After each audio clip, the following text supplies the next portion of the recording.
जो अपने भाग्य के भरोसा बैठे रहता है वो नपुंसक है, नपुंसक है।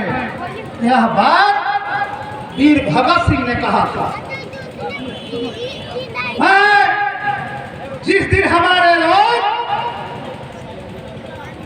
दलित महादलित के लोग, अल्पसंख्यक के लोग, अति पिछड़ा के लोग यदि मंदिर और मस्जिद की तरफ नहीं जा करके यदि स्कूल और कॉलेज की तरफ जाना शुरू कर दे, आपके बाल बच्चा स्कूलों की तरफ, कॉलेजों की तरफ जाने का यदि रास्ता बनाता है तो आप और ये देश बहुत आगे बढ़ेगा।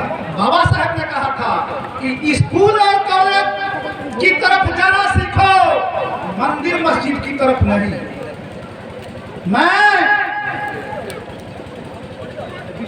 यह देश का संविधान, बाबा साहब ने कहा था कि भारत का संविधान विश्व का सर्वोपरि संविधान है, इस सर्वोपरि संविधान है। लेकिन यह भी बाबा साहब ने कहा था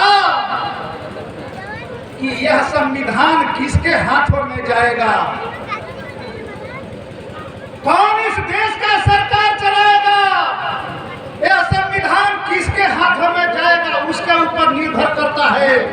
देखिए आज वैसे सामंतवादी व्यवस्था के साथ यह संविधान चला गया है जो आप कहीं के नहीं है, झरने की तरह इसमें रोज यह सरकार संशोधन करते जा रही है। अभी आपको देखने को मिला है कि यही भारत के प्रधानमंत्री नरेंद्र मोदी जी, हमें और आपको नहीं देखा, गरीबों की झोपड़ियों को नहीं देखा, फटी हुई साड़ियां पहनने वाली हमारे माता और बहनों को नहीं देखा। और 10% आरक्षण किसको दिया? जो ऊंची महलों में रहता है, ऊंची महलों में रहने वाले लोगों को आरक्षण दिया। मैं आप लोगों से कहना चाहता हूं कि इस तरह के प्रधानमंत्री से सावधान रहिए। आपके विश्व में एक कुवैत ऐसा देश है, आपने सुना होगा, कुवैत, जहां विश्व का सबसे बड़ा विश्वविद्यालय बना रहा है वहां का सरकार। कुवैत में विश्व का सबसे बड़ा विश्वविद्यालय बना रहा है, जहां पूरे विश्व के लड़के वहां पढ़ने जाएंगे और पढ़ने के बाद इंजीनियर बनेंगे, डॉक्टर बनेंगे, आईएएस बनेंगे, आईपीएस बनेंगे। लेकिन आपका प्रधानमंत्री, हिंदुस्तान का प्रधानमंत्री, या भारत का प्रधानमंत्री क्या बनवा रहा है? कान खोल करके सुन लीजिए, पूरे विश्व का सबसे नमूना मंदिर बनवा रहा है अयोध्या में देश का प्रधानमंत्री। देखिए, कुवैत लड़कों को पढ़ाने के लिए विश्वविद्यालय खोल रहा है और यहाँ का प्रधानमंत्री क्या खोल रहा है? मंदिर बनवा रहा है। देश कहाँ जा रहा है इसको पता नहीं है। देश के प्रधानमंत्री को कहाँ जा रहा है? रोज नौटंकी कर रहा है देश का प्रधानमंत्री। क्या रोज पाकिस्तान की बात करता है, रोज धर्म। अरे ये तो दो बातें जानता है देश का प्रधानमंत्री, या तो हिंदुस्तान पाकिस्तान करो और नहीं तो धर्म की बात करो। बस इसी पर चलता है देश हमारा। आप लोग याद भी रखिए, बाबा साहेब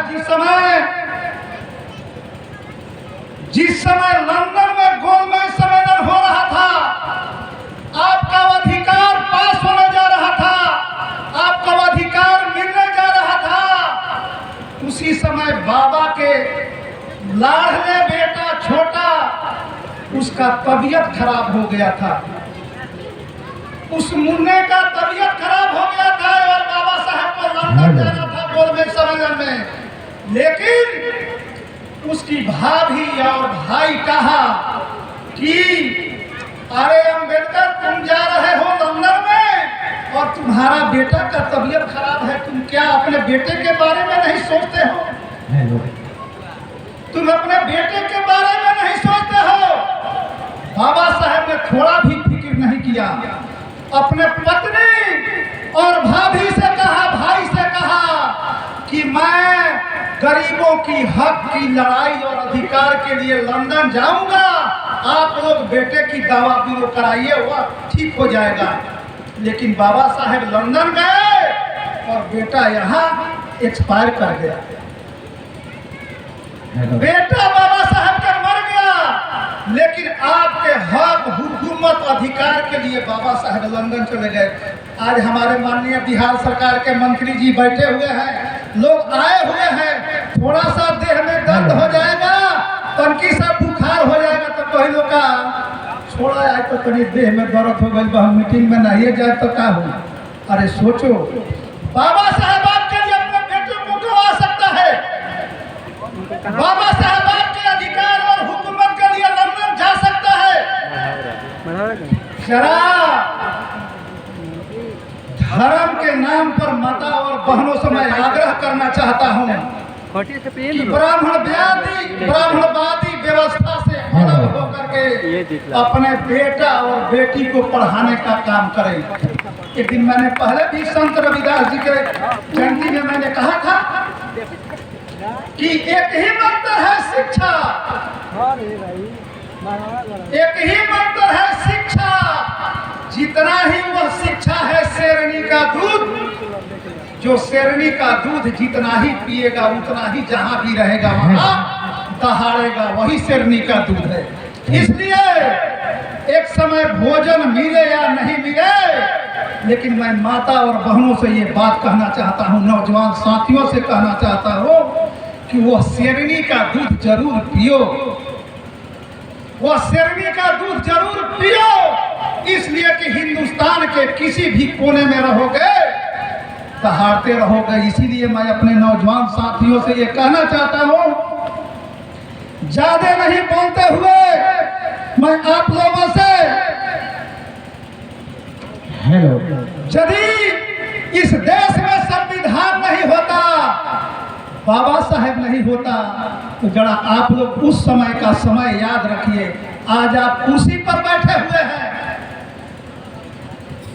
ऊपर तक आप पैजामा और कुर्ता पहनते हैं, माँ बहनें अच्छी साड़ियाँ पहनती है। यदि इस देश में बाबा साहेब पैदा नहीं हुए होते और इस तरह से संविधान नहीं लिखे होते, तो क्या ये कुर्सी पर नहीं चटाई पर बैठने का मौका नहीं देता यहाँ के लोग। कोई अंग्रेज चलेगा इस देश से। इस देश में जब लड़ाई हुई अंग्रेजों की भगाने के लिए, गोरे अंग्रेज यहाँ से चले गए, लेकिन अभी काला अंग्रेज यहाँ है, आप पर शोषण करेगा। इसलिए आप लोग शांति से इस बात को अमल कीजिए। और आपका ज्यादा समय नहीं लेते हुए मैं ये चाहता हूँ, आइए कि बड़े भाई और श्रम संसाधन मंत्री हमारे सुरेंद्र भैया आपके बीच आए हुए हैं। इनकी बातों को सुनने के लिए मैं अपनी बातों को समाप्त करता हूं। बोलना है तो बोलते रह जाऊंगा, इसलिए सभी लोगों से यह बात आपके बीच रखते हुए मैं अपने वाणी को विराम देता हूं। जय भीम, जय जवान, जय किसान, जय नौजवान साथी, सभी लोगों को प्रणाम। बहुत बहुत धन्यवाद। अब हम सब समय काफ़ी हो गया है और अभी भी बहुत लंबी प्रवक्ताओं की कतार है, फिर भी इससे पहले हम सबों के बीच जो मंत्री जी आए हुए हैं वगैरह जितने भी हमारे सम्मानित जो भी हैं, उन सबों को स्वागत करने का एक हमारा नियम है, रिवाज है। इसलिए मैं चाहूँगा अमरजीत भाई जी से